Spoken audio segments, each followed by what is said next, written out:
Love Me Again, kipande cha 4. Usiku haukulala nyumbani kwa Kevin na Aisha. Ulikaa. Kulikuwa na ukimya mzito uliokata hewa.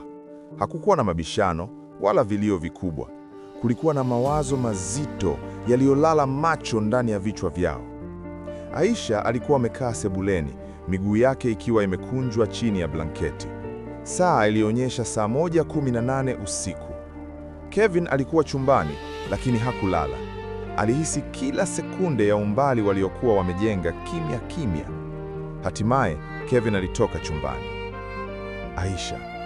Sauti yake ilikuwa nzito kama mtu anayekaribia kuanguka. Aisha hakumgeukia mara moja. Na kusikiliza. Ukweli usio na ulinzi. Kevin alikaa mbele yake, mikono yake ikiwa imeshikamana. Nimekuwa nikikukosea kwa njia nyingi kuliko ninavyokiri. Nilipokosa furaha, nilitafuta faraja mahali pasipofaa. Aisha alifumba macho. Nilihisi, alisema kwa sauti ya chini. Nilihisi kila siku. Kevin aliendelea. Lydia alinijua kabla ya majukumu, kabla ya pressure. Nilipoongea naye, nilihisi kama yule Kevin wa zamani. Aisha alimgeukia, macho yake akiwa yamejaa machozi, lakini uso wake ukiwa thabiti.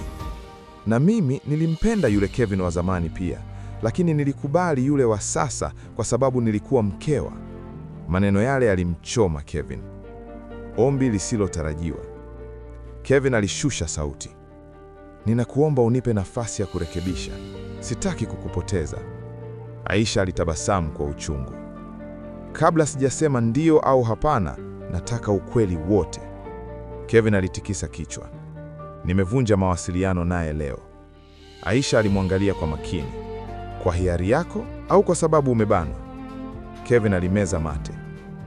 Kwa sababu nilitambua nilikuwa nikipoteza kitu cha maana kuliko kumbukumbu. Kigezo cha upendo. Aisha alisimama pole pole. Kama tunaanza upya, haitakuwa rahisi. Nitakuwa na hofu, nitakuwa na maswali, na sitavumilia tena siri. Kevin alisimama pia. Nitakuwa wazi, nitapigania ndoa yetu. Aisha alimwangalia kwa muda mrefu, kana kwamba anasoma ukweli ndani ya macho yake. Hatimaye alisema, nitakupa nafasi. Si kwa sababu sijaumia, bali kwa sababu bado nakupenda.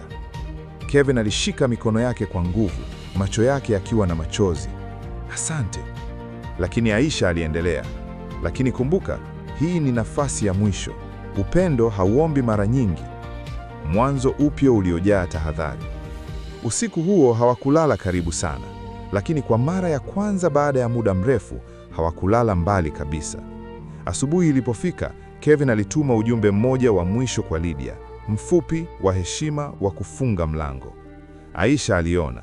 Hakusoma, lakini alihisi. Kuamini tena ni uamuzi, si hisia. Mwisho wa episode 4. Ndani ya mioyo yao kulikuwa na mchanganyiko wa hofu na tumaini. Walijua safari haingeisha kwa siku moja.